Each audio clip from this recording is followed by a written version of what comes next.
Good morning, everyone. My name is Ricardo Costa. I'm a food crops educator based in Adrian, and I'm going to be your host today for Virtual Breakfast. As you guys know, we had such a crazy weather last week, and Dr. Jeff Andresen, I want to ask you, do I need to expect some snow coming up this week? Yes or no? I'm going to go no on that one, and I think most people will be happy about that. All right, so tell us more about that. The floor is yours. Thank you, Ricardo. And good morning, everyone.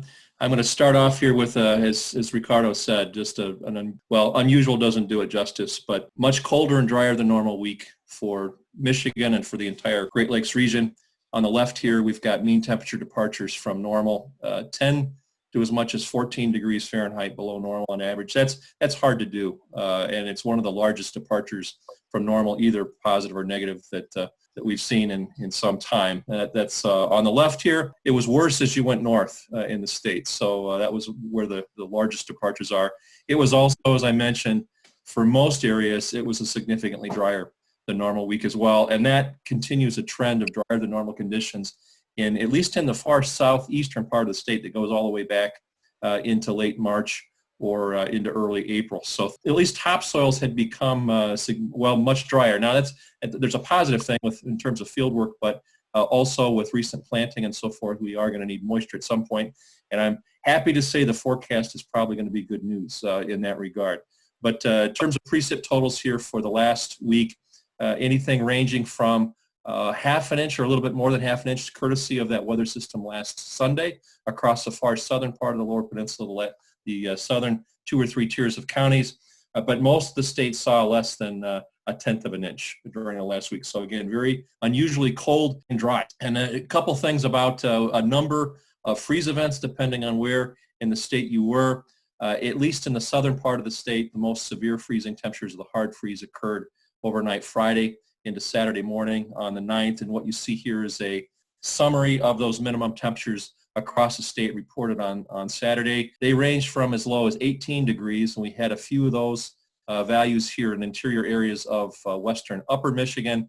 But we also had, unfortunately, temperatures down to near 20 or actually just slightly less than. We had a couple 19s from west central southward down into southwestern lower Michigan. And so really the western part of the state for that particular event had the coldest temperatures. It was several degrees warmer than that as you go east, and there's a reason for that, and that was lake effect, which we typically don't think of talking about during the first half of May, but this year because of, mild water temperatures in the Great Lakes in the low to mid 40s, combined with an Arctic origin air mass and lake effect clouds. And actually we had some measurable snowfall as well. But that lake effect process with northwesterly winds, basically it caused clouds from the eastern half of upper Michigan southward through northern and then eastern lower. And the combination of clouds and a little bit of breeze kept, again, minimum temperatures up a few degrees beyond what they would have been otherwise. So I think that was a positive thing. Now, on the other hand, this is one day, and in northern parts of the state, we had frost and or freezing temperatures reported on 8 consecutive days that ended yesterday. And I would note that yesterday we had a hard freeze again in portions of the state that had not seen quite as cold, and that would include the thumb, and in portions of the northern lower. We had one report of 14 degrees in Grayling yesterday morning as well. So with the clear, calm conditions yesterday, some spots got really cold, again, compared to where they should be. One more word about the freeze of last weekend on the 9th, because it was unusual in a number of ways. But if you were out and about or on the morning and looked, you noticed even though the thermometer might have said 25 or 28 degrees, you didn't see any frost or freezing temperatures. That's referred to as a black freeze, and there's a couple of physical reasons for that. But what you see here is a time trend of air temperatures at 4 different levels above the surface. This is over at Sparta, just to the north of Grand Rapids, and you can see the temperatures went below freezing here collectively just a little bit after 9 p.m. on Friday evening, and then they gradually cooled down to lows in the mid-20s. But one thing that you can see here is that the temperatures both near the ground surface, that's the green, the red is 5 feet above the surface, which is our standard level of observing temperatures, and then up at the orange and black, those are up at 30 and 60 feet above the ground surface. There's very, very little difference, only a degree or two. That's unusual for these spring freeze events. Usually we see a large difference in temperature, several degrees sometimes or more, but it was because we had wind and during the event. Up here in the blue bar graphs here, these are wind speeds at 5-minute intervals during the whole thing. So it was a freeze event that had wind with it, and just as importantly, down on the lower right-hand side here, you see air temperature at 5 feet, that's the red line, and then the blue line down below that, that is the dew point temperature. And it was a very, very, well, it was an air mass out of the Arctic. It had very, very low humidity. Dew point temperatures, some cases down as low as 10, above or in the teens, but the air temperature never reached the dew point temperature. So there was never any kind of, well, no condensation or formation of frost. And so again, we saw freezing temperatures here with no little or no visible frost at the surface. And that's why. It's because there just wasn't enough water vapor in the air. That's not very common for Michigan. A humid climate, usually we almost always see either dew if it's above freezing or frost if it's below. And most of our spring freezes, like we saw here yesterday morning, are accompanied by a fairly healthy deposition of frost on the surface, but this was not one that did that. One last thing about the 9th, we had temperatures at or below freezing up to 12 hours in duration, and 28 degrees Fahrenheit, that's a threshold for damage for many different types of crops. In some cases, unfortunately, as much as 9 hours at or below that level. So it was not only was it a hard freeze, it was an extended freeze time-wise as well for many areas, especially, again, the western parts of the lower peninsula. Well, where are we headed? And the good news is we're definitely heading away from where we've been for the last several weeks, and that change has really begun over the last 24 hours. This morning, an area of low pressure off to our west of Michigan with a warm front extending eastward into the Ohio Valley, Mid-Atlantic, and that's basically the system that's going to be with us here for the next 24 hours. It's already resulting in showers and a couple embedded rumbles of thunder. You can see that down here in the lower left with currently some areas of showers moving through the state from west to east, and that will be the case for most of the day. I think we'll probably see 2 waves of precipitation, one this morning here occurring right now and over the next several hours, and then probably once again late in the day or the early evening, we'll see another round of convection come through. The next one, the one this afternoon, probably mostly confined to southern portions of the lower peninsula rather than the north. And so we will see with this event fairly widespread precipitation totals. With totals as much as maybe 1 inch possible. There could be some heavy rain in the far southern part of the state. It's also possible if, depending on how high temperatures go, they're expected to reach into the 60s here today, at least in the south and 50s north. We could see some strong thunderstorms in the far south. Primary threat, again, would probably be heavy rain. No hail and or high winds really expected, but again, mostly in terms of precip. So this will be the most significant precipitation event we've had in Michigan, at least in terms of area covered and amounts we've had in several weeks. By tomorrow morning, the system moves to the east, and you can see a cool front moving through the state. That will bring an end to at least the threat of showers. Some areas will remain dry tomorrow morning. Most areas probably will see the precip come to an end this evening or overnight tonight, but there still will be a lingering chance, especially across the eastern portions of the lower peninsula tomorrow morning.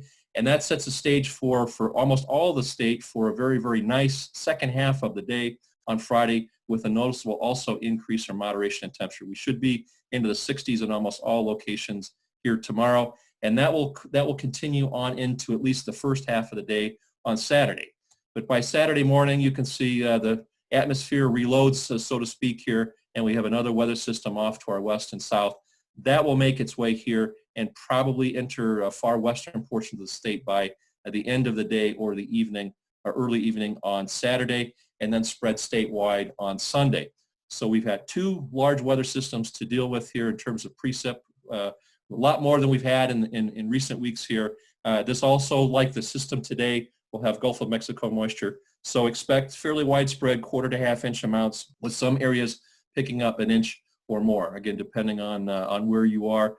The best chances for rain with this system will likely be during the day on Sunday. After that, the rainfall comes to an end by early Monday, and we set ourselves up for, at least for next week, for a much more seasonable type of weather pattern. Temperatures will reach 70 again here over the weekend, at least in southern parts of the state, and expected to continue there into next week. By the end of next week, actually, we might even see some high temperatures approaching 80 for the first time this growing season. So real changes. They're gradual, but certainly noticeable changes in the weather here, suggested by all of our forecast guidance. I mentioned wetter than normal, and here's the projected precipitation totals here for the next week, and very different story than we've seen again in recent weeks here, ranging from less than about a half an inch or so in the far northern part of the state up to as much as 2 inches, maybe even more than that, across the southern third of lower Michigan. So probably the greatest threat for precipitation here will be in the south. But given the dryness that we've had over the last several weeks and a lot of planting that's done, certainly would probably be helpful, bringing topsoils back up to where they typically are this time of the year, and all activating chemicals or materials applied at or after planting. So definitely warmer and wetter is the direction we're headed, and the medium range forecast guidance suggests a continuation of that. This is the 8 to 14 day outlook, which takes us through the 27th. Both the 6 to 10 day and the 8 to 14 day timeframes are very, very similar. The big change, though, is that our upper air pattern, while it's somewhat similar to where we've been for the last several weeks, there's a noticeable shift of the jet stream to the north, which is typically what happens this time of the year, moving towards the summer season. And instead of being in the northern branch of this particular jet stream flow, with our flow out of the north and northwest, you can see now that we are, as this system is retreated northward, we're now in southwesterly flow aloft, and that makes a huge difference on the surface. And as a result, we expect mean temperatures to be above normal over almost all the Midwest and the eastern U.S., including Michigan. Also, an uptick again in precipitation totals, a storm track right through the Midwest, probably with this upper air pattern, and normal to above normal precipitation totals. So where we're moving right now and what we see for the next several days, probably likely to continue really, I think, for most of the remainder, the bulk of the month of May. So we started cold and dry. We may end up on warmer and wetter than normal note. Of course, it'll all average out at the end, but it does look like certainly a fairly significant change. And given how cold it has been and dry in some cases, at least on the topsoil, one would have to expect a jump in development of most things that have been sort of suppressed or in suspended animation here while it's been so cold. Once again, just summarizing, rainy today over most areas, especially across the southern half of the state, but looking at a very, very nice second half of the day tomorrow and for most of Saturday, noticeably warmer, and then another weather system by the end of the day, Saturday into Sunday, with more rain. One of the themes here in the forecast is we could see some heavier totals, especially south, with maybe over 2 inches here during the next week, which would be a big change. We're also going to see our temperatures gradually edge back to near normal and then go above normal probably for the latter part of next week. So warmer and wetter is the direction we're headed, and that's what the medium range forecast guidance would suggest through the end of the month. And I'll stop there. And finally, one last thing, no frost and or freezing temperatures, at least anywhere in our forecast. And hopefully, you never say never, but right now, some confidence that we've seen the end of that threat here, hopefully for this season, or at least this spring season. I'll stop there and turn it back to you, Ricardo. Thanks. Yes, thank you very much for such great news, after like a kind of really bad week. So thank you very much for bringing joy to our life. Well, so Phil, he asked a question here, and I think you quite answered that, but just making sure, and long-term outlook. That is his question to you. Yeah, the long-term outlooks are still the same. We'll get a new version of this here at the end of next week, but they are warmer and wetter than normal. That's the direction for much of the Great Lakes region and for Michigan during at least the first half, if not even longer than that, of the growing season. So it's interesting that what we're seeing right now is in agreement with those longer term outlooks.